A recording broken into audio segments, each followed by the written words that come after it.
नमस्कार. रायगड माझा, महाराष्ट्र न्यूज 24 यांच्या या फेसबुक पेजवरून तुमच्या सगळ्यांची लाईव्ह संवाद साधण्याकरता मी आत्ता इथे आपल्याशी कनेक्ट होतो आहे. माझा आवाज जर तुमच्यापर्यंत व्यवस्थित येत असेल तर मला कमेंट बॉक्समध्ये त्या प्रकारच्या कमेंट करा. आवाज माझा व्यवस्थित पोचत असेल तर आपण आपला पुढचा संवाद सुरू ठेवू.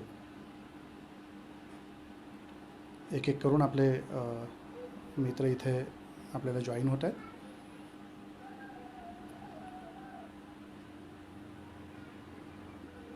या फेसबुकच्या माध्यमातून आणि या लाईव्ह संवादाच्या माध्यमातून सध्या जे कोरोनाची परिस्थिती निर्माण झालेली आहे, याचं संकट, रोज रुग्णांची संख्या मोठ्या प्रमाणात आहे. काल एका दिवसामध्ये जवळपास 3,000 रुग्ण वाढलेले पाहायला मिळाले. मृत्यूची संख्या ही कालची दिवसभरातली ही सर्वाधिक संख्या होती असं केंद्रीय आरोग्य मंत्रालयाच्या प्रवक्त्याने काल संध्याकाळी घेतलेल्या पत्रकार परिषदेत नमूद केलं होतं. आणि त्यानिमित्तानं आज आपण ही चर्चा या रायगड माझाच्या माध्यमातून, महाराष्ट्र न्यूज 24च्या माध्यमातून आपण सगळ्यांशी साधतोय. माझा आवाज येत असेल तर कृपया जरा मला फक्त कमेंट बॉक्समध्ये थम्सअप करा किंवा त्या प्रकारे कमेंट करून सांगा, जेणेकरून मला अंदाज येईल की माझा आवाज तुमच्यापर्यंत पोहोचतोय. आणि तुमच्या काही शंका असतील, मनातले प्रश्न असतील, ती जरूर कमेंट बॉक्समध्ये पोस्ट करा. त्या प्रश्नांविषयी आपण एकमेकांशी लाईव्ह संवाद साधू शकू आणि त्याविषयी बोलू शकू. सर्वप्रथम मी खरं तर रायगड माझा टीम आणि त्यांचे संपादकीय सगळी सहकारी मंडळी आणि त्याच्यासोबतच या फेसबुकच्या माध्यमातून माझ्याशी जोडले गेलेले सगळे त्यांचे टेक्निशियन्स, या सगळ्यांचा मी आभार मानतो. कोरोना, राज्य सरकार आणि राजकारण असा मुद्दा आजच्या चर्चेमध्ये आपण संवादासाठी ठेवलेला आहे. खरं तर कोरोना निमित्ताने वेगवेगळे मुद्दे इथे चर्चेला येत आहेत. मग ते कोणते मुद्दे आहेत? या मुद्द्यावरून सरकार नेमकं काम कसं करतं आहे, सरकारच्या कामामध्ये काही त्रुटी दिसत आहेत का, आणि या निमित्तानं त्रुटी दिसत असतील किंवा काही किंबहुना काही कामांच्या बाबतीमध्ये सरकारला सूचना केल्या जात असतील, सरकार काही गोष्टी सूचना म्हणून पाळण्याकरता, नियम म्हणून अंमलात आणण्याकरता आपल्याला सांगत असेल, तर या सगळ्याचाच आपण योग्य रीतीने विचार करत आहोत का, आणि यावरून निर्माण झालेलं राजकारण आणि याच्यावरून उपस्थित झालेले राजकीय मुद्दे हे नेमके काय आहेत? म्हणजे संधीचं राजकारण कोण करतं आहे की संधीचं सोनं कोण करतं आहे, असे अनेक मुद्दे या निमित्तानं चर्चेला येऊ शकतात. आणि त्या चर्चेमध्ये आपल्याला खरं तर आज वेगवेगळ्या मुद्द्यांना स्पर्श करण्याची गरज आहे. कोरोनाची परिस्थिती राज्यामध्ये खरंच खूप गंभीर आहे का, तर निश्चितपणे तसं आपल्याला म्हणायला आत्ता वाव आहे. पण पूर्ण राज्यामध्ये ती परिस्थिती गंभीर आहे का असं बघितलं तर आपल्याला आत्ता दार्शनिक स्वरूपामध्ये असं दिसून येईल की काही भाग राज्यातले, मग पश्चिम महाराष्ट्राचा आपण जर विचार केला तर सोलापूर आला, पुणे आहे, मुंबई, MMR रिजन म्हणजे मुंबईमधले उपनगरं जेवढी आहेत ती सगळीच याच्या विळख्यामध्ये जवळपास आलेली आपल्याला पाहायला मिळतात. म्हणजे धारावीपासून ते वरळीपर्यंत. आणि त्या खालोखाल इकडे मुंबईमध्ये कल्याण डोंबिवली असेल, मोठ्या प्रमाणात ठाणे असेल, पालघर असेल, बदलापूर, अंबरनाथ, पनवेल, नवी मुंबई इथपर्यंत याचा फैलाव मोठ्या प्रमाणात झालेला आपल्याला पाहायला मिळतो. त्या खालोखाल इकडे मराठवाड्यामध्ये औरंगाबाद, नांदेड, विदर्भामध्ये नागपूर, या सगळ्या पट्ट्यामध्ये मोठ्या प्रमाणात याचा फैलाव होताना आपल्याला पाहायला मिळतो. आणि काही या चांगली गोष्ट, सुदैवाची गोष्ट म्हणजे महाराष्ट्रामधले जवळपास 6 ते 7 जिल्हे हे ग्रीन झोनमध्ये आहेत. म्हणजे या ग्रीन झोनमधल्या जिल्ह्यामध्ये आपल्याला जर बघितलं गेलं तर निश्चितपणे या ठिकाणी केलेलं काम, प्रशासनाने उचललेली पावलं, पोलिसांकडून घेतली गेलेली सुरक्षेची खबरदारी आणि सगळ्यात महत्त्वाचं म्हणजे नागरिकांनी या सगळ्या गोष्टीला दिलेला प्रतिसाद, त्यामुळे हे जिल्हे ग्रीन झोनमध्ये गेले. खरी कसोटी आहे ती सरकारबरोबरच नागरिकांची देखील. म्हणजे नागरिकांनी योग्य ती खबरदारी घेतली, सरकारने सांगितलेल्या गोष्टी नियम म्हणून पाळल्या, तर आपल्याला या सगळ्या बाबतीमध्ये कुठेही जास्त घाबरून जाण्याची गरज नाही. मग होतंय काय नेमकं सध्या, की सरकार योग्य काम करतंय का? तर सरकार सरकारच्या पातळीवरती योग्य रीतीने आपल्याला या सगळ्या संकटापासून वाचवण्याचा प्रयत्न करत आहे. मग ते हॉस्पिटलच्या पातळीवरती डॉक्टर, नर्स, वॉर्ड बॉय, अधिकारी त्यांचे काम करणारे असतील, सुरक्षेच्या पातळीवरती पोलिसांच्या माध्यमातून केलं गेलेलं काम असेल, या सगळ्याच बाबतीमध्ये आपण जर विचार केला तर आपल्याला दिसून येईल की या ठिकाणी केलं जाणारं काम हे निश्चितपणे एका दिशेने योग्य रीतीने सुरू आहे. मग या संधीचं राजकारण करून अनेक जण त्याच्यामध्ये काही गोष्टी उपस्थित करण्याचा प्रयत्न करत आहेत. पण मी म्हणेन की राजकारण करायला आपल्याला अनेक पुढची वर्ष मिळतील, किंबहुना ते मिळणार पण आहेत. पण अशा वेळेला आपण राजकारण करून आहे या संकटाच्या गोष्टीमध्ये आणखी काहीतरी ओतण्याचं काम करतोय का? लोकांना एखाद्या गोष्टीपासून विचलित करून त्यांना दुसरीकडे नेण्याचा प्रयत्न करतोय का? मग सरकार कोणाचंही असू द्या, यापूर्वीच्या काळातल्या पक्षाचं सरकार असू द्या, आत्ता असलेल्या महाविकास आघाडीचं सरकार असू द्या, किंवा किंबहुना भविष्यात येणारं कुठलंही सरकार असू द्या, या सगळ्यामध्ये पक्षविरहित राजकारण करून आत्ताची आलेली ही संकटाची परिस्थिती आपल्याला दूर करावी लागणार आहे. कोरोनाचा विषाणू कुठल्या पक्षाचा कार्यकर्ता आहे, कोरोनाचा विषाणू हा कुठल्या पक्षातल्या घरात राहणाऱ्या व्यक्तीचं घर आहे असं बघून कुणाच्याही घरात प्रवेश करत नाही. कोरोनाचा विषाणू जात, धर्म, पंथ याला बघून प्रवेश करत नाही आहे त्याच्या शरीरामध्ये. तर जी नियमाची पायमल्ली आपण सगळे, मग ते कुठल्याही पद्धतीचे असो, कुठल्याही पक्षातले असो, कुठल्याही धर्माचे असो, कुठल्याही जातीचे असो, कुठल्याही पंथाचे असो, याला कुठलाही रंग माहीत नाही. या विषाणूला कोणताही पक्ष माहीत नाही.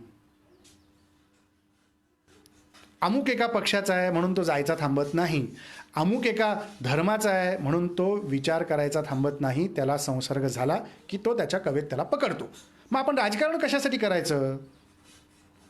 जर माझ्याकडून एखादी गोष्ट मदत म्हणून केली जाणार असेल, जर माझ्याकडून एखादी गोष्ट या व्यवस्थेला हातभार लावण्यासाठी म्हणून उपयोगाची असेल, जर माझ्याकडून एखादी गोष्ट या व्यवस्थेतल्या यंत्रणेला योग्य पद्धतीने कामावरती लक्ष केंद्रित करण्यासाठी उपयोगी पडणारी असेल, तर मी त्याच्यामध्ये निश्चितपणे काम करावं. मी त्याच्यामध्ये योग्य पद्धतीने माझा कामाचा वेळ देण्यासाठी प्रयत्न जरूर करावा. परंतु या सगळ्यामध्ये आपण कुठली एखादी राजकीय संधी फायद्याची म्हणून बघण्याचा प्रयत्न करत असू, तर मला इतकंच म्हणायचं आहे की या महाराष्ट्राने 288 आमदार निवडून दिलेत. या 288 आमदारामध्ये केवळ सत्ताधारी पक्षाचे सगळेच आमदार आहेत असं नाही, तर उर्वरित आमदार देखील या महाराष्ट्राच्या लोकांचं प्रतिनिधित्व करत आहेत. आज त्या प्रत्येकांची जबाबदारी आहे. आज पत्रकार म्हणून माझी जबाबदारी आहे, आज नागरिक म्हणून तुमची जबाबदारी आहे, डॉक्टर्स म्हणून ते त्यांची जबाबदारी पार पाडत आहेत, पोलीस म्हणून त्यांच्या सुरक्षेच्या संदर्भातली तुमची आमची जबाबदारी घेण्याचं काम ते पार पाडत आहेत.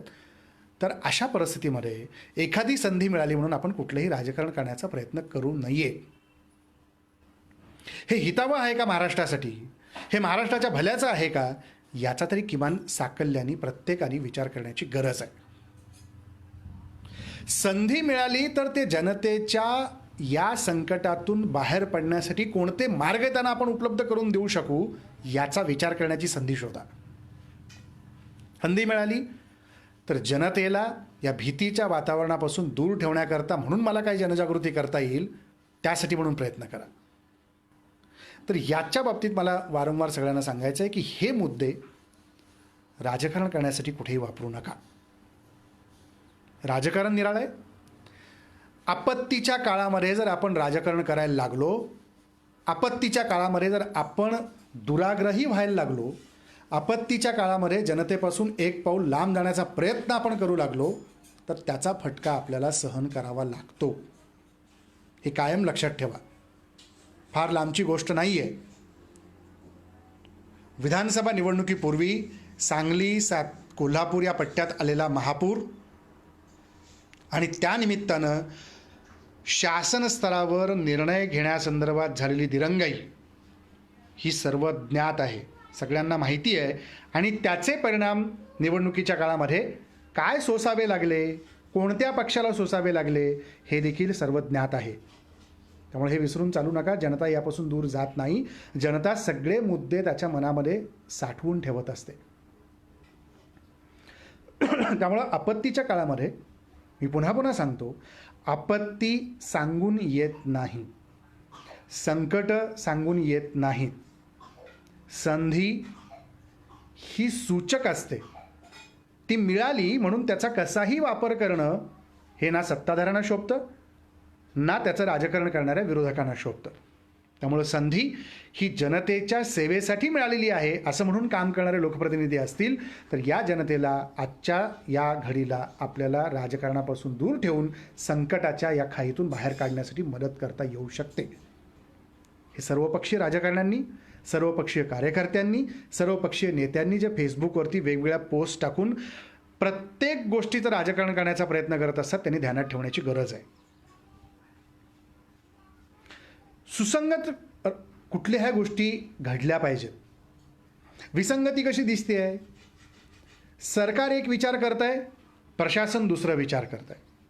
सरकार एक निर्णय घेत आहे, स्थानिक पातळीवरचे प्रशासकीय अधिकारी वेगळा निर्णय घेत आहेत. त्यामुळे संभ्रमावस्था ही निर्माण होणारच. आणि ती संभ्रमावस्था जर आपल्याला टाळायची असेल तर याच्यामध्ये समन्वयाची भूमिका सातत्याने अधिकाऱ्यांपासून राजकारण्यांपर्यंत सगळ्यांची असण्याची गरज आहे. गेल्या 2 दिवसात उडालेला गोंधळ आपण सगळेजण पाहतोय. गेल्या 2 दिवसांपासून आपल्याला माहिती आहे की काय नेमकं होत आहे. गेल्या 2 दिवसांपासून आपण पाहतोय की दारूच्या दुकानांना सरकारने परवानगी दिली. लोक वेड्यासारखी 3-3 किलोमीटर रांग लावून दारूच्या दुकानावर उभी राहिली. अनेक ठिकाणी कंटेनमेंट झोन याची प्रक्रिया बघून तिथला विचार करून स्थानिक पातळीवरच्या अधिकाऱ्यांनी त्या ठिकाणी दुकानं न उघडण्याचा निर्णय घेतला. आणि मग त्याच्यातून काही नाराजी व्यक्त झाली. सगळ्यात महत्त्वाचं म्हणजे ज्या गोष्टी दारूच्या दुकानांबरोबरच इतर दुकानं उघडण्यासंदर्भात सरकारने निर्णय घेतलेले होते त्या निर्णयापेक्षा दारू दुकानं कशी उघडली याची चर्चा जास्त झाली. स्वाभाविक आहे, दारू पिणारे आणि न पिणारे दोघांनी त्याची चर्चा तितकीच चविष्ट केली. अर्थव्यवस्थेला हातभार लावणारी लोक आहेत, ह्यांना बाहेर पाठवा, ह्या घरी आली की त्यांची ओवाळणी करा, त्यांना टाळ्या वाजवून स्वागत करा वगैरे वगैरे अशा प्रकारची टोमणे मारणारी विधानं सोशल मीडियाच्या माध्यमातून वेगवेगळ्या पद्धतीवरती सुरू झाली. काही व्यापाऱ्यांनी देखील ओरड केली की 2 तास पुरते फक्त इथे तुम्ही दुकानं उघडली तर त्या दुकानामध्ये तुम्हाला काही गोष्टी विक्रीसाठी कशा उपलब्ध होऊ शकतील, तर त्या उपलब्ध होणार नाहीत. म्हणून व्यापाऱ्यांनी देखील काही गोष्टी सांगण्याचा प्रयत्न केला. 2 तासामध्ये आमचा व्यवसाय पूर्ण होणार नाही, आम्ही काही त्याच्या बाबतीत व्यवसाय करू शकणार नाही. मग आमच्या नफ्याच्या बाबतीत, आमच्या गोष्टींच्या बाबतीत काय? सकाळी 10ला उघडायची दुकानांनी 1 वाजता बंद करायची, 3 तासामध्ये आम्ही आमचा व्यवसाय कसा पूर्ण करू शकू, असेही प्रश्न काही उपस्थित केले गेले. तर हा सगळा मुद्दा म्हणजे घाईघाईत निर्णय होत आहेत का सरकारकडून? सरकारने थोडीशी शहानिशा करून नेमकं बाजारात काय चाललं आहे, व्यापाराच्या बाबतीमध्ये काय निर्णय आपल्याला घ्यावे लागतील, इथं अडकलेल्या मजुरांना बाहेर पाठवण्याबाबतीत काय निर्णय घ्यावे लागतील, मग त्यांची तिकीटं काढायची कोणी, पैसे भरायचे कोणी, गाड्या द्यायच्या कोणी, गाड्यांची भाडं द्यायची कोणी, वगैरे वगैरे अनेक प्रश्न चर्चेला येत आहेत. याचा अर्थ समन्वयाचा अभाव असणं. तो समन्वय योग्य रीतीने साधला गेला पाहिजे. काही प्रश्न पण येतात, आपण तेही प्रश्न इथे घेऊया. माध्यमं राजकीय पक्षांची बाजू घेऊन विभागली गेली आहेत का, असा एक प्रश्न आहे. दुर्दैवानं कधीकधी ते प्रश्न निर्माण केले जात आहेत. संतोष पवार प्रश्न विचारतात. संतोषजी, दुर्दैवाने असे प्रश्न निर्माण केले जात आहेत, पण कधीकधी माध्यमांच्या आरशांमध्ये दिसणारे प्रतिबिंब हे कदाचित तसे बिंबित होत असतील. तशा पद्धतीची बाजू घेणारी बातम्या आणि त्यांचे कल दिसत असतील, म्हणून ग्राहकांना किंबहुना प्रेक्षकांना, दर्शकांना, टी व्ही पाहणाऱ्यांना, रेडिओ ऐकणाऱ्यांना, पण सरकारी रेडिओ सोडून अशा पद्धतीने आपल्याला तो भास निर्माण व्हायला लागतो की ही माध्यमं विभागली गेली आहेत का, असे आरोप माध्यमांवरती होतात. वेगवेगळ्या चर्चा तशा होतात, पण प्रकृती तितक्या विकृती. माणसं तेवढे त्याचे प्रतिबिंब, आरसे तेवढे त्याचे आभास. त्यामुळे ह्या सगळ्यामध्ये याचा दृष्टिकोन विभागला गेला आहे. त्यामुळं तो विभागल्या गेलेल्या दृष्टिकोनातून प्रत्येकजण आपल्या आपल्या विचारसरणीच्या माध्यमातून माध्यमांमध्ये काम करत असताना त्या माध्यमाची चौकट तशा प्रकारची बांधायला लागला आहे. म्हणून हे माध्यमांवरती तसे आरोप होताना आत्ताच्या काळामध्ये आपल्याला पाहायला मिळतात. हे मला इथे खेदाने व्यक्त करावंसं वाटतं. मूलतः माध्यमांमध्ये निर्माण होणारी प्रतिकृती ही जनसामान्यांच्या मुद्द्याला धरून असायला हवी. माध्यमांमध्ये उपस्थित केले जाणारे प्रश्न हे जनतेच्या संवादाचे असावेत. हे मी सातत्याने माध्यमामध्ये काम करत असताना गेल्या 20 वर्षांपासून जनतेच्या प्रश्नासाठीच उभा राहिलेलो आहे. जनतेच्या बाजूच्या प्रत्येक समस्येकरता मी सातत्यानं माझ्या पत्रकारितेतनं आवाज उठवत आलेलो आहे आणि तो उठवत राहणार आहे. यात कुठलीही गॅप असणार नाही, यात कुठलाही दुजाभाव असणार नाही, यात कुणाची बाजू घेण्याचा मुद्दाही असणार नाही. त्यामुळं राजकारण करत असताना प्रत्येकाने हे ध्यानात ठेवलं पाहिजे की आपण जनतेच्या दिलेल्या मताला बांधील आहोत. त्यामुळे त्यांचे प्रश्न संकटाच्या काळात तर आपल्याला निश्चितपणे सोडवावे लागतील, परंतु या कोरोनाच्या महाभयंकर संकटाच्या वेळी आपल्याला जनतेला सोबत घेऊन पुढं जावं लागणार आहे, कुठलाही भेदभाव न करता. कारण कोरोना भेदभाव करणार नाही. होतंय असं, आपत्ती आली की अफवांचं पेव पसरायला लागतं.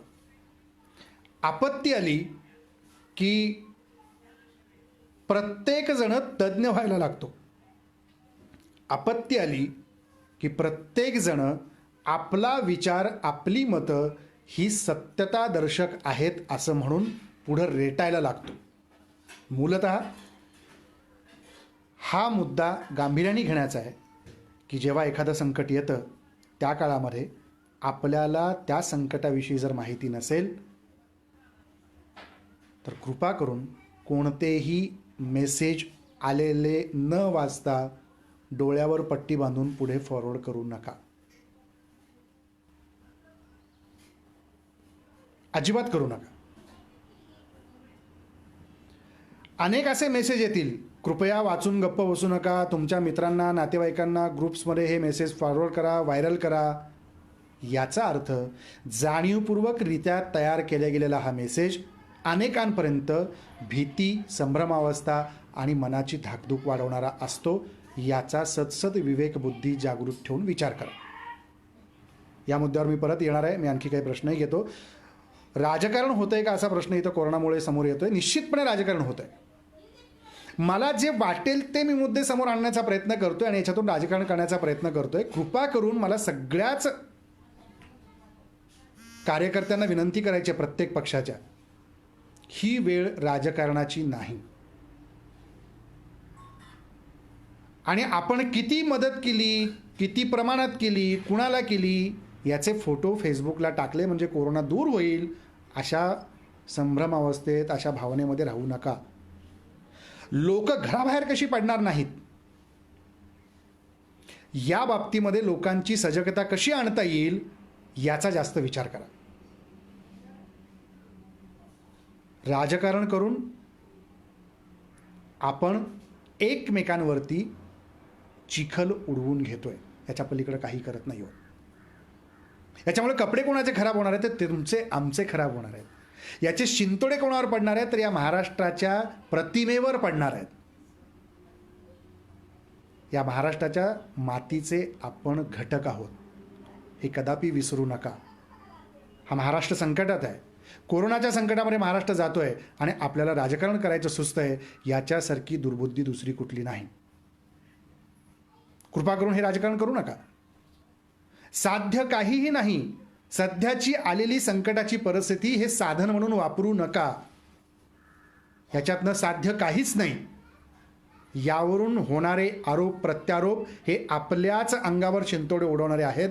त्यामुळं कृपा करून ह्या आलेल्या महाभयंकर संकटाचं साधन म्हणून उपयोग करू नका. माणसं मरतायत आणि आपल्याला राजकारण सुचतंय. मला दुर्बुद्धी म्हणायचं नाही तर दुसरं काय म्हणायचं. लोकांचे जीव जात आहेत आणि आम्ही एकमेकांवरती आरोप प्रत्यारोप करतोय. याला पातळी घसरली आहे म्हणायचं की आम्ही आमची प्रतिमेमध्ये सुधारणा केली आहे म्हणायचं, हा प्रश्न आहे. ज्या ठिकाणी अशा भयंकर परिस्थितीत एकमेकांच्या हातात हात जुडून त्यावर मात करण्याची गरज आहे, ती मात करण्याऐवजी आम्ही एकमेकांच्या पायात पाय घालून खेकडा वृत्तीने या महाराष्ट्रावरती आणखी काही शिंतोडे उडवण्याचा प्रयत्न करतोय. कृपा करून करू नका. महाराष्ट्राची, पुरोगामी महाराष्ट्राची ही संस्कृती नाहीच आहे. साठीचा झालेला हा महाराष्ट्र आहे. या साठीच्या महाराष्ट्रामध्ये 105 हुतात्म्यांनी एक बळी दिलेले आहेत.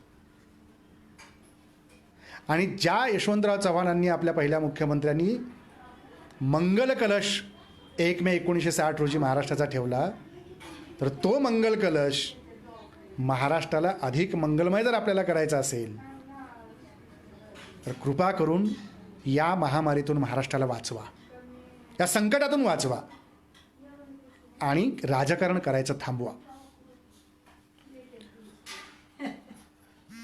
श्रीमंत बुवा आहेत, ते प्रश्न विचारतात. ते म्हणतात की उद्धव ठाकरे यांना कोरोना परिस्थिती हाताळण्याकरता 10 पैकी किती गुण द्याल? श्रीमंतजी, गेल्या काही दिवसांपासून असे अनेक प्रश्न पर्सनलवरती मला व्हॉट्सअपवरती मेसेजला येतात. मुळात गेल्या सगळ्याच मुख्यमंत्र्यांचा जर आपण विचार केला तर महाराष्ट्रामध्ये आलेली आपत्ती आणि त्याच्या बाबतीतला विचार केला तर आपत्तीच्या काळामध्ये प्रत्येक मुख्यमंत्र्यांनी हे चांगलं काम केलेलं आहे. याच्यात कोणताही भेदभाव करण्याचं कारण नाही. आपत्तीच्या काळामध्ये सत्ताधाऱ्यांवरती आरोप होतात का? तर ते होतच राहतात.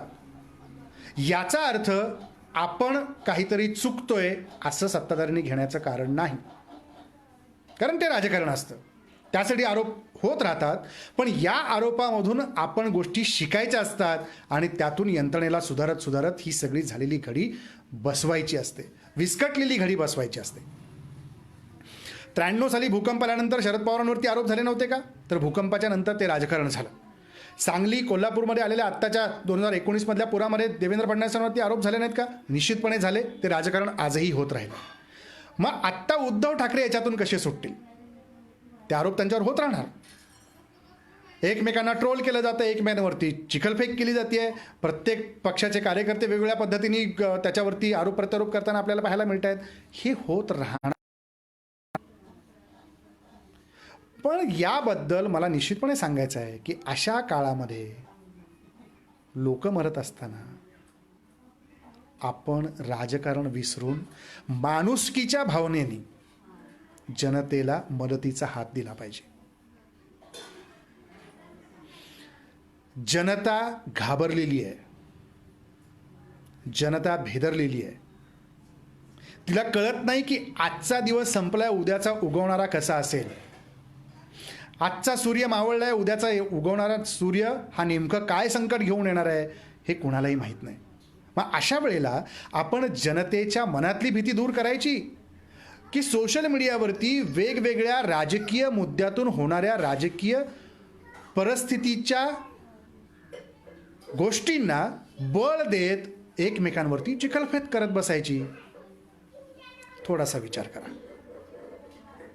अनेक संस्था पुढे येत आहेत, मदत करतायत, एकमेकांना मदत करतायत. दुसरा मुद्दा उद्धव ठाकरेंच्या बाबतीमध्ये की उद्धव ठाकरे मुख्यमंत्री म्हणून प्रशासकीय अनुभव कुठलाही गाठीशी नसताना, ठाकरेंच्या घरातून कुणीही अजून निवडणूक लढवलेली नसताना पहिल्यांदा निवडणूक लढवणारे आदित्य ठाकरे आणि आता दुसऱ्यांदा निवडणुकीला सामोरे जाणारे उद्धव ठाकरे जर राज्याचे मुख्यमंत्री बनतात आणि दुर्दैवाने त्यांच्या सत्ताकाळामध्ये अशा प्रकारचं महाभयंकर कोरोनासारखं संकट समोर येतं, तरीही ते जनतेला धीरोदात्तप्रमाणे समोर जात आहेत, परिस्थितीचं वास्तव दर्शन घडवत आहेत आणि सातत्याने म्हणतायत तुम्ही जबाबदारी घ्या, तुम्ही खबरदारी घ्या, मी तुमची जबाबदारी घेतो. तुम्ही नियमांचं पालन करा, मी तुमच्या सुरक्षेची काळजी घेतो. तुम्ही नियम मोडला तर मला कठोर व्हावं लागेल. घरातला कर्ता पुरुष किंवा घरातला एखादा मोठा व्यक्ती घरच्यांशी संवाद साधतो त्या पद्धतीने उद्धव ठाकरे सहज सोप्या भाषेमध्ये लोकांशी संवाद साधतायत. ही त्यांची जमेची बाजू आहे. मुख्यमंत्री म्हणून प्रत्येक गोष्टीचं वास्तव दर्शन घडवतायत.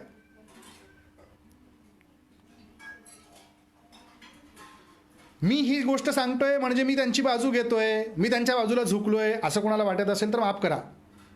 पण पत्रकार म्हणून जे दिसतंय त्याचा आरसा जनतेसमोर मांडणं हे माझं कर्तव्य आहे.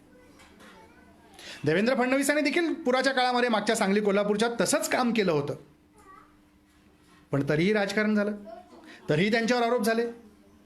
उद्धव ठाकरे तशाच पद्धतीने काम करतायत, त्यांच्यावरही आरोप होत आहेत, राजकारण होत आहे. हा राजकीय प्रवृत्तीमधला स्थायी भाव आहे, हा विसरता कामा नये. कुठलीही गोष्ट हातात आली की त्याचं राजकारण करायचं. विधान परिषदेच्या 9 जागांसाठी झालेलं राजकारण समोर आहे. अशा परिस्थितीमध्ये दुर्दैवाने जर महाराष्ट्रामध्ये राष्ट्रपती राजवट लागली असती तर या महाराष्ट्राला वालीव कोण राहिला असता? या महाभयंकर संकटाच्या काळात वाली कोणी राहिला असता? म्हणून मी सुरुवातीच्या या फेसबुक लाईव्हला सुरुवात करताना पण म्हणालो होतो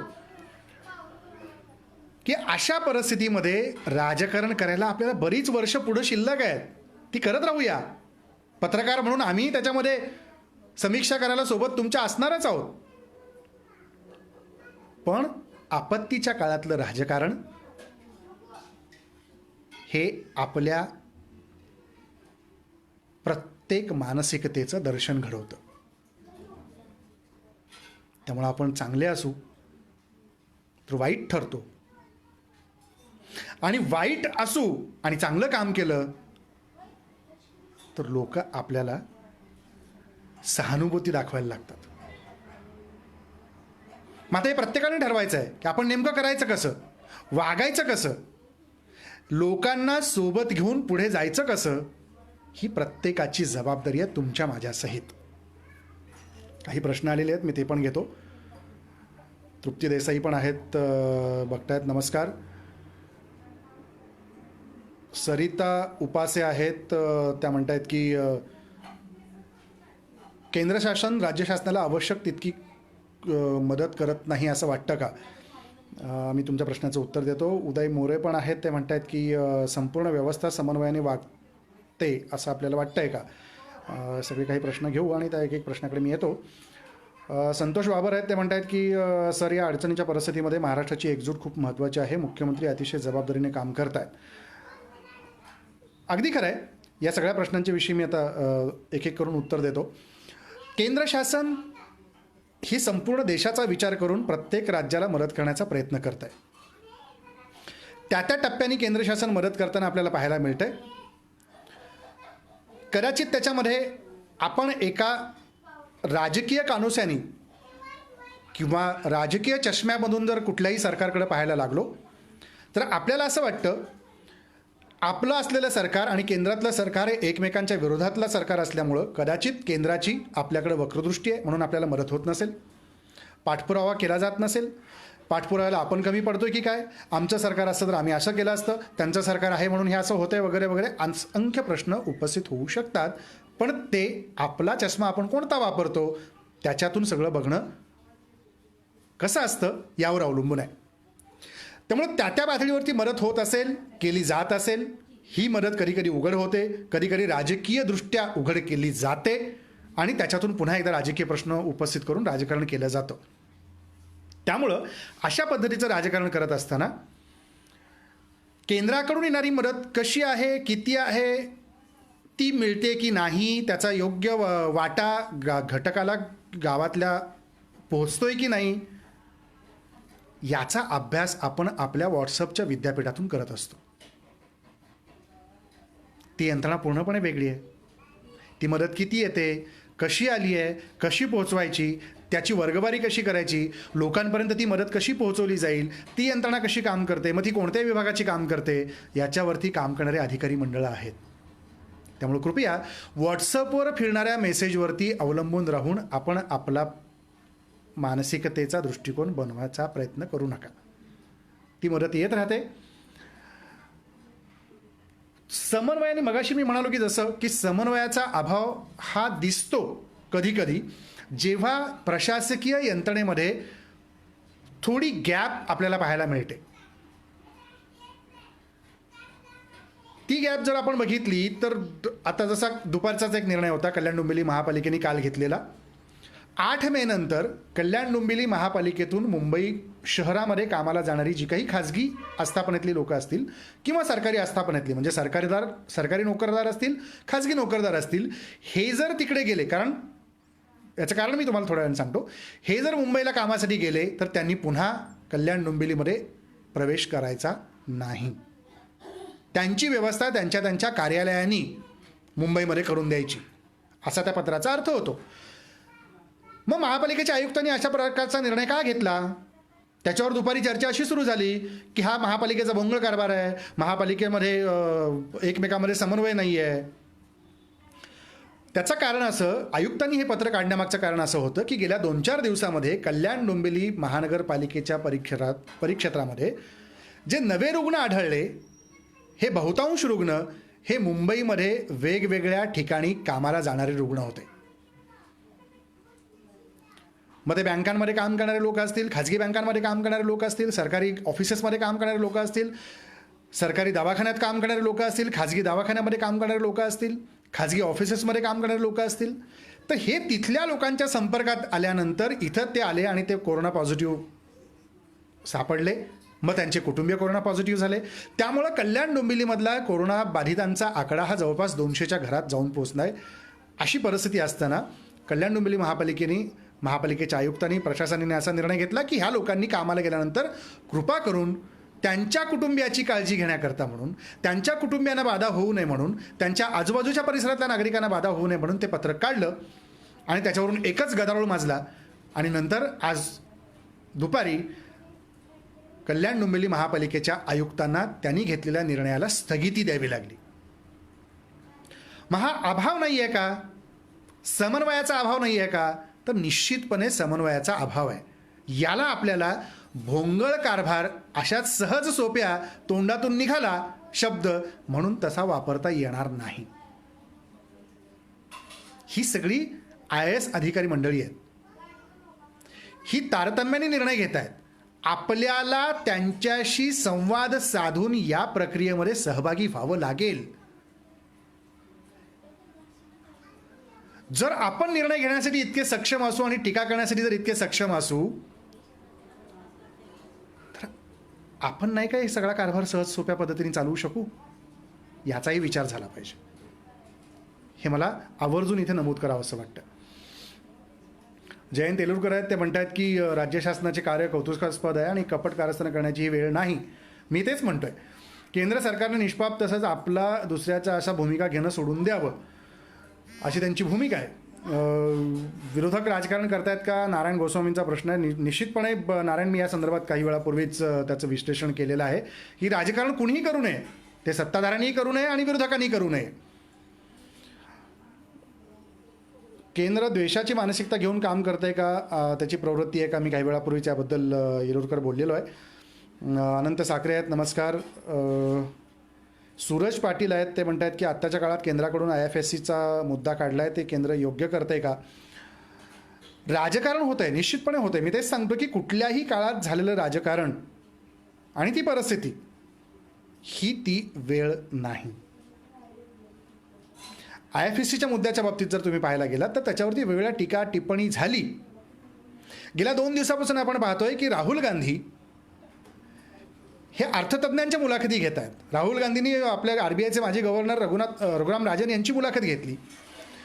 अभिजित बॅनर्जी जे नोबेल पारितोषिक विजेते आहेत अर्थशास्त्रातले यंदाचे, त्यांची मुलाखत काल घेतली. या मुलाखती बघा. ती राहुल गांधींनी घेतली आहे म्हणून त्या राजकीय चष्म्यातून बघू नका. राहुल गांधी कुणाशी बोलतायत त्या तज्ज्ञ लोकांनी नेमकं याचं विश्लेषण, आपल्या अर्थव्यवस्थेचं पुढे होणाऱ्या गोष्टींच्या संकटाचा सामना करण्यासाठी काय आपल्याला पावलं उचलावी लागतील, सर्वसामान्य गोरगरिबांना कशा पद्धतीची मदत करावी लागेल, याबद्दल देखील विश्लेषण अभिजित बॅनर्जींनी खूप छान पद्धतीने काल केलं. त्यापूर्वी रघुराम राजननी देखील खूप छान पद्धतीने सगळं समजावून सांगितलं. ते तज्ज्ञ मंडळी काय सांगतायत याचा विचार तुम्ही करा. आपण नेमकं शोधतो काय, राहुल गांधींनी कशी मुलाखत घेतली, याच्यामध्ये आपलं फसतं गणित सगळं. आणि मग आपण विसंबून राहतो व्हॉट्सअप विद्यापीठावरून येणाऱ्या वेगवेगळ्या मेसेजेसवरती, आणि आपण त्या पद्धतीने आपला मतप्रवाह बनवायला लागतो आणि आपली गाडी नेमकी तिथेच घसरते. आणि तेच झालं IFSCच्या केंद्राच्या बाबतीमध्ये राजकारण होऊन. त्या बाबतीमध्ये तुम्ही बघा, वेगवेगळे लेख प्रत्येक पेपरमध्ये आले. म्हणजे आंतरराष्ट्रीय आर्थिक सेवा केंद्र हे गांधीनगरला हलवलं, त्याचं मुख्यालय तिकडे नेलं, पण व्यवहार कुठे चालणार आहेत, मुंबईत. आर्थिक व्यवहार कुठे होणार आहेत, मुंबईत. शेअर बाजार कुठे आहे, मुंबईत. म्हणजे हे सगळं आपल्याला माहिती असताना आपण ह्याच्या गोष्टीचा विचार केला पाहिजे की हे राजकारण आहे की जाणीवपूर्वक घेतलेलं उचललेलं पाऊल आहे. आणि मग त्याच्यामध्ये आपण बघितलं पाहिजे की नेमकं काय पद्धतीने ह्या गोष्टी होताना आपल्याला दिसत आहे. पुढेही काही प्रश्न येतात. वैजनाथ ठाकूर आहेत, ते म्हणतात की जागतिक कीर्तीचे JNPTचे आणि 3 बंदरं सिडको, ONGC, BPCL, MSCB एकापेक्षा एक प्रकल्प उरण तालुक्यात आहे. संकट काळात रायगड जिल्ह्यात CSR फंडाचा वापर करावा हीच माफक अपेक्षा आहे.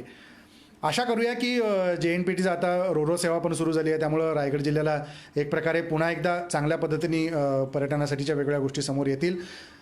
JNPTची देखील वेगवेगळी कामं सुरू झालेली आहेत, त्यामुळं व्यापार वृद्धी देखील चांगल्या पद्धतीने तिकडे होऊ शकते, असा विचार करायला आत्ता हरकत नाही. मात्र आता पुढे ह्या सगळ्याच अर्थकारणाची गणितं कशी बदलणार हे कोरोनाचं संकट संपल्यानंतरच आपल्याला वैजनाथ त्याचा विचार करावा लागणार आहे. राजेश ज्योती आहेत, ते म्हणत आहेत की सध्याच्या काळात काही राजकीय पक्ष स्वतःची पोळी भाजण्यासाठी केबिलवाल्यांना धडपड करताना दिसत आहेत. ती होते, त्याविषयी मी आत्ताच काही वेळापूर्वी राजेश बोललो या प्रश्नाविषयी. भीमराव चव्हाण आहेत, ते म्हणतात की सुरुवातीला कौतुक केले, पण रस्त्यावर आणखी मजूर चालतात त्याकडे दुर्लक्ष आहे असं वाटतं. मुळात ह्याच्यात भीमराव झालं आहे असं की मजूर जिथे थांबलेत त्या शेल्टर्समध्ये त्यांना काही प्रमाणात सुविधा मिळत आहेत, मिळत नाही आहेत, हा सगळा अभ्यासाचा भाग आहे. पण आता ज्या प्रकारे त्यांना सांगितलं गेलेलं आहे की तुम्ही नोंदणी करा, त्या शेल्टर्समध्ये जाऊन त्या मजुरांची नोंदणी केली जाते आहे. पण काही मजुरांना जी विनाकारणची भीती सतावती आहे की या शेल्टर्समध्ये जर मी राहिलो तर मला काय होईल का, माझ्या जीविताला धोका होईल का, माझं जगणं मुश्किल होईल का, याच्यामुळं घाबरून काही लोक अजूनही रस्त्यानं चालताना मीही पाहतोय. छोटी छोटी लहान लहान बाळं त्यांच्या हातामध्ये आहेत. इतक्या मोठ्या 44 डिग्रीच्या तापमानामध्ये दुपारी जाताना मन हेलावून जातं, मनाला चटके बसतात त्यांच्याकडे पाहताना की ही किती विदारक स्थिती आलेली आहे, हे किती भयंकर संकट आहे. याची जाणीव तेव्हा व्हायला लागते जेव्हा ही माणसं रस्त्यानं भर दुपारी चालत जाताना पाहायला मिळतात. रस्त्याला हॉटेल चालू नाही आहेत, रस्त्याला त्यांना पाणी मिळत नाही आहे, तरीही वनवन भटकणारी माणसं मी पाहिली आहेत. काही दिवसापूर्वी इथनं काही गाड्या भरून आंध्र प्रदेशमध्ये जात होत्या मजुरांच्या. पेट्रोल पंपावरती त्या गाड्या थांबल्या. आतली माणसं म्हणत होती की आम्हाला दिवसभर प्यायला पाणी मिळालं नाही, पाणी द्या. तो ड्रायव्हर म्हणत होता आमच्या भरलेल्या गाड्या बघून आम्हाला पेट्रोल कोणी देत नाही, हात जोडतो, माझ्या गाडीत पेट्रोल भरून द्या, ह्या माणसांना त्यांच्या घरी सोडायचं आहे. त्या पेट्रोल पंप चालकांनी दोन्ही गोष्टी पूर्ण केल्या, त्यांचे आभार मानले पाहिजेत.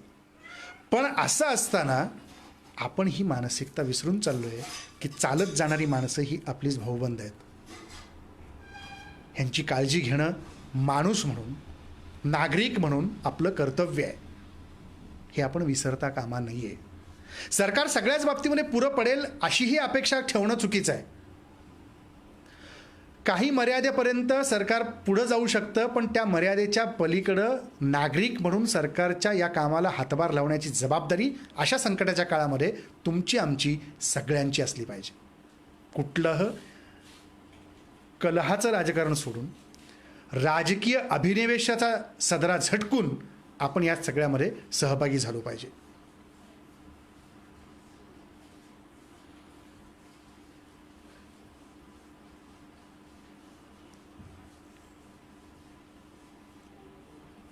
नांदेडची चर्चा होतीये, होत नाही असं वाटतंय आपल्याला, पण नांदेडची चर्चा देखील होतीये. असं समजू नका की नांदेडची चर्चा होत नाहीये. ती चर्चा होतीये.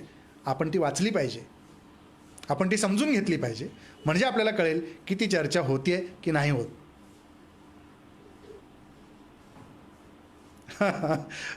प्रमोद निश्चितपणे त्याचा विचार करीन आणि धन्यवाद तुम्ही दिलेल्या निमंत्रणाबद्दल.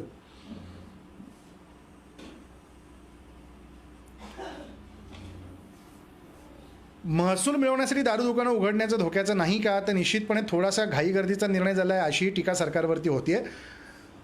पण ती घाई कुणी केली? सरकारने फक्त निर्णय घेतला. बघा, माझ्यावर आरोप होईल, लोक मला शिव्या देतील, पण तरी मी वास्तव सांगतो. सरकारने निर्णय घेतला सगळ्या दुकानांबरोबर दारूचं दुकान उघडायचं. गर्दी कुणी केली? हा प्रश्न प्रत्येकाने स्वतःला विचारण्याची गरज आहे. गर्दी कोणी केली?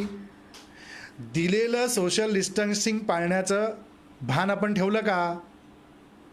आणि मिळाल्यानंतर ज्या प्रतिक्रिया माध्यमांच्या समोर आपल्याला ऐकायला मिळाल्या ह्या अत्यंत विनोदी होत्या. म्हणजे आपण काय दाखवतोय, आपण नेमकं काय सांगतोय आणि कशाचं उदात्तीकरण करतोय याचं भान आपण निश्चितपणे सगळ्यांनी ठेवलं पाहिजे. म्हणजे उद्या दारूची दुकानं उघडणार म्हणून आज पहाटेपासून गोल रांगा लावून थांबणारी मंडळी देखील आपल्याला या सोशल मीडियाच्या माध्यमातून पाहायला मिळाली. मग गर्दी कुणी केली? आरोप कुणावर करतोय? राजकारण कोणत्या मुद्द्याचं करतोय? याचं भान सगळ्यांनीच ठेवण्याची गरज आहे.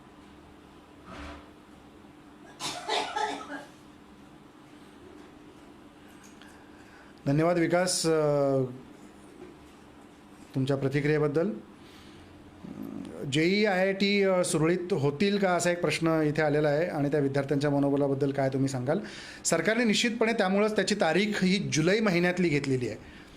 IIT JEE ह्या परीक्षा साधारणतः एप्रिल महिन्याच्या शेवटी होतात किंवा मे महिन्याच्या पहिल्या आठवड्यामध्ये होतात आणि त्या परीक्षेच्या निकालानंतर त्याच्यात जे मार्क पडतात 12वीच्या विद्यार्थ्यांना त्याच्यानुसार त्यांचं इंजिनिअरिंग मेडिकलचं सगळं पुढचं करिअर अवलंबून असतं.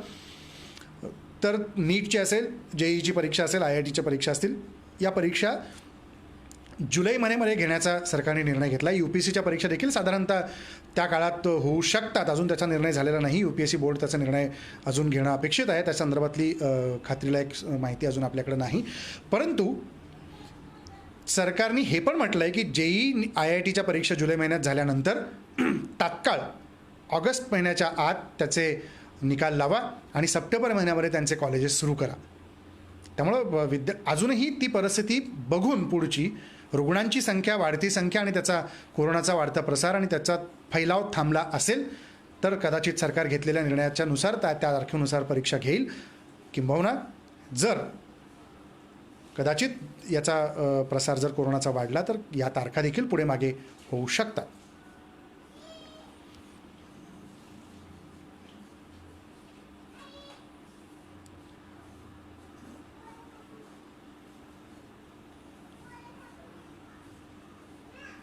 धन्यवाद इंगळे साहेब. मगाशी जो सुरुवातीला एक प्रश्न मला आला होता की उद्धव ठाकरेंना 10 पैकी तुम्ही आत्ताच्या संकटाच्या काळामध्ये किती गुण द्याल? मी या सरकारला 10 पैकी 8 गुण देईन.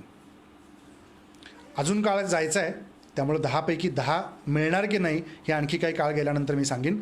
पण निश्चितपणे कुठलाही प्रशासकीय कामाचा अनुभव नसताना, राजकीय व्यवस्थेमध्ये एका पक्षाचा प्रमुख म्हणून काम केलेलं असताना तर राज्याचा मुख्यमंत्री म्हणून पालक होणं ही जितकी जबाबदारीची गोष्ट उद्धव ठाकरेंना सांभाळावी लागली, तसं पाहता उद्धव ठाकरेंनी त्यांच्या या पहिल्याच जबाबदारीमध्ये चांगलं काम केलं आहे. ते अजूनही चांगलं काम करतील अशी अपेक्षा आहे. फक्त अशा संकटाच्या काळामध्ये सरकारला आपण सगळेजण साथ देण्याची गरज आहे, राजकीय सदरे बाजूला ठेवून, राजकीय चष्मे बाजूला ठेवून. शिक्षण क्षेत्रावर काय परिणाम होईल असं एका शिक्षक आहेत सुभाष वैरागकर यांचा प्रश्न आहे. शिक्षण विभागावर किंवा शिक्षण क्षेत्रावर फारसा परिणाम मला काय आत्ता जाणवत नाही. कदाचित यापुढच्या काळामध्ये तुम्हाला ऑनलाईन परीक्षा घ्याव्या लागतील, ऑनलाईन क्लासेस चालवावे लागतील, व्हर्च्युअल क्लासेस चालवावे लागतील असं भविष्य मला दिसतं आहे. आणि ते एका दृष्टीने चांगलं आहे. घरी बसून देखील विद्यार्थी आपला अभ्यास करू शकतो ऑनलाईन क्लासेसच्या माध्यमातून. आत्ताही बऱ्याच क्लासेस ऑनलाईन या सुट्टीच्या काळामध्ये सुरू आहेत. अनेक जण त्याच्यामध्ये भाग घेताना दिसत आहेत. त्यामुळे शिक्षण क्षेत्र ज्या सुट्ट्या आता एकदम मिळालेल्या आहेत शाळांना, कदाचित भविष्य काळामधल्या तुमच्या गणपतीच्या असतील, दिवाळीच्या असतील, नाताळच्या असतील, या सुट्ट्या कमी होतील आणि शाळा त्या काळामध्ये तुम्हाला भरवाव्या लागतील. आणि कदाचित जूनमध्ये सुरू होणाऱ्या या सगळ्या शाळा जुलै अखेरीस किंवा ऑगस्ट महिन्यात देखील सुरू होऊ शकतात. महाराष्ट्रातल्या शाळा कदाचित काही ठिकाणी ग्रीन झोनमध्ये लवकर चालू होतील, पण मुंबई पुण्यातल्या शाळा मला वाटत नाही की जुलैच्या आत सुरू होतील. त्यामुळे तिथलं संकट संपल्याशिवाय या शाळा सुरू होणार नाहीत. पण परिणाम फार मला वाटत नाही शिक्षण स्तरावरती होताना दिसेल.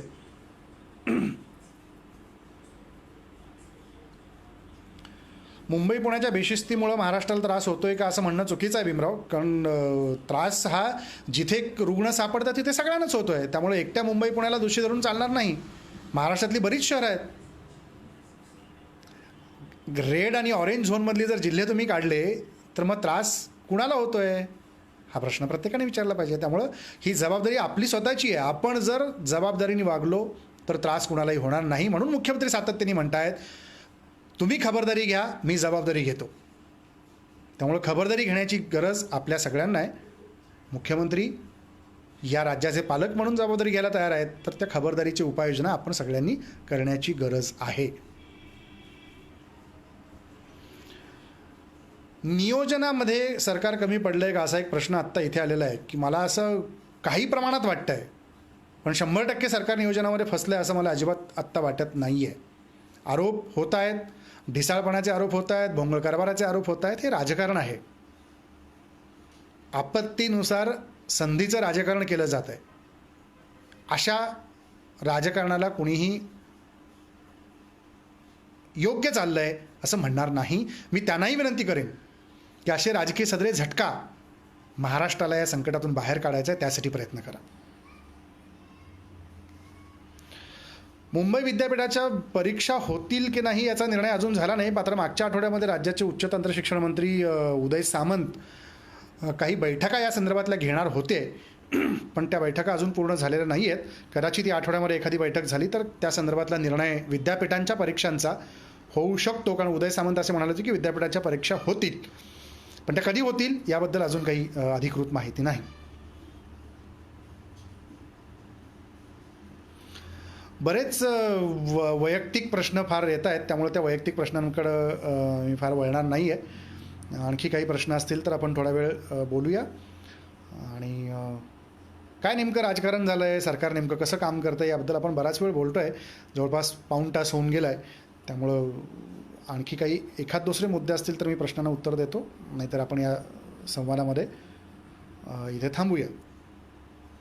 काही प्रश्न येत आहेत, काही जण बरेच जण तो प्रश्न जो सुरुवातीला विचारला आहे त्याबद्दलही विचारत आहेत. संतोष बाबर आहेत, ते म्हणतात की अर्थव्यवस्था सुरळीत कधी होईल त्याचा प्रश्नही मलाही पडला आहे. म्हणजे अर्थव्यवस्था इतक्यात काही सुरळीत होणार नाही संतोष, कारण या आत्ताच्या लॉकडाऊनमुळं आणि कोरोनामुळं आलेलं आर्थिक संकट हे केवळ भारताचं नाही आहे तर सगळ्या जगावर आलं आहे. त्यामुळे याचे चटके पुढचे 6 महिने वर्षभर आपल्याला सहन करावे लागतील. ते किती भयंकर असतील याचा एक समिती अभ्यास करते, राज्य सरकारने नेमलेली. याचा एक समिती केंद्र सरकारने नेमली आहे, तीही अभ्यास करते. त्यामुळे त्याच्यातनं जे काही निष्कर्ष समोर येतील काही दिवसामध्ये मगच आपल्याला ठरवावं लागेल. कदाचित त्या अर्थव्यवस्थेतली चलनव्यवस्था सुरळीत चालावी, ढासळू नये म्हणून सरकार 30% कामगारांवरती काही ठिकाणी उद्योगधंदे सुरू करण्यासाठी परवानगी देत आहे. लक्षात घ्या, 30% कामगारांवरती उद्योगधंदे चालू ठेवायला सरकार परवानगी देत आहे आणि त्याच्यातूनच या सगळ्या गोष्टी हळूहळू पुढे जात आहेत. आशा करूया की या अर्थव्यवस्थेचे चटके फार आपल्याला सहन करावे लागणार नाहीत, त्याचे परिणाम आपल्याला सोसावे लागणार नाहीत, भोगावे लागणार नाहीत, पण पर्याय नाही. हे चटके आपल्याला सहन करावे लागतील असं तरी सध्या स्पष्ट दिसतंय.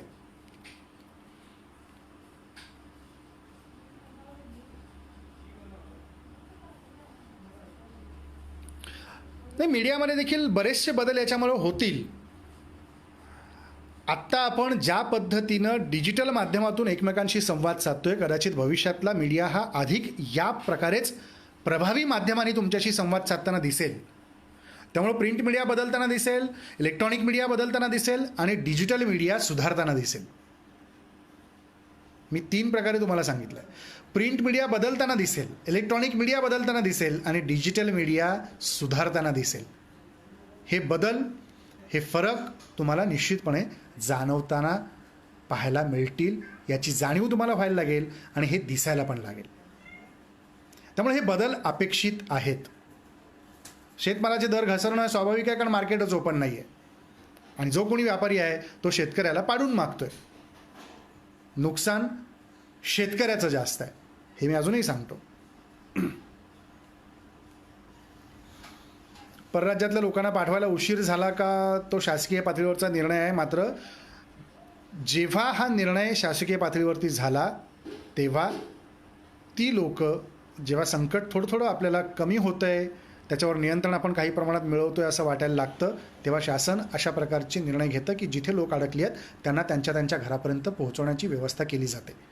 तशाच पद्धतीची व्यवस्था या काळामध्ये रेल्वेच्या माध्यमातून असेल, किंबहुना आज आपल्या महाराष्ट्र राज्य परिवहन महामंडळाने म्हणजे STने देखील हा निर्णय घेतला आहे की लोकांनी ऑनलाईन पद्धतीने त्यांच्याकडे रजिस्ट्रेशन करायचं आणि कुठून कुठल्या गावाकडे जायचं. एका STमध्ये साधारणतः 20 ते 22 लोक पाठवण्यासंदर्भातला विचार हा ST महामंडळ करत आहे. त्यामुळे काही दिवसामध्ये आपल्याला काही गावांकडे ST जाताना पण पाहायला मिळेल, जी ST आज रस्त्यावर धावताना दिसत नाही. गाव तिथे ST आपण हे ब्रीद STचं ऐकून आहोत, ती ST कदाचित आत्ता 1-2 दिवसाच्या काळामध्ये शासनाने जर निर्णय घेतला पाठवायचा तर सोशल डिस्टन्सिंग STमध्ये बसून अंतर ठेवून जे आहे लोकांमधलं हे पाळून 10,000 ST्या राज्यभरामध्ये फिरताना आपल्याला पाहायला मिळतील. त्या संदर्भातलं शासन विचार करतं आहे. 10,000 ST बसच्या माध्यमातून लोकांना गावापर्यंत पोहोचवण्याची व्यवस्था करण्याचा विचार ST महामंडळ करत आहे. आदित्य येवले लवकरच तुम्हाला दिसेल, ते निवडून येतील की न येतील 2-3 दिवसाची वाट बघण्याची गरज आहे. कदाचित आज महाविकास आघाडीची देखील दुपारी मंत्रालयामध्ये बैठक चालू होती. निवडणूक होईल की बिनविरोध होईल याचा लवकरच खुलासा तुम्हाला 2 दिवसात या गोष्टीचा पाहायला मिळेल. तर मित्रांनो, आत्तापर्यंत जवळपास पाऊण तास झाला आपण ही चर्चा करतोय. वेगवेगळ्या मुद्द्यांना आपण स्पर्श केला, वेगवेगळ्या मुद्द्यांवरती बोललो. वैयक्तिक मुद्द्यांना मी जाणीवपूर्वक इथे उत्तर देण्याचं टाळलेलं आहे, कारण ते पुढं राजकीयदृष्ट्या योग्य दिसणार नाही, कारण त्याच्यावर परत राजकारणाचे आरोप केले होतील. मी पुन्हा सांगतो, कोरोनाचं संकट आपल्याला परतवून लावायचं आहे. होय, आपण याच्यात जिंकणार, याच्यात आपण बाजी मारणार, पण खबरदारी घ्या, बाहेर पडू नका, घरी राहा, सुरक्षित रहा. रायगड माझाच्या टीमचे मनापासून आभार. पुन्हा म्हणतो,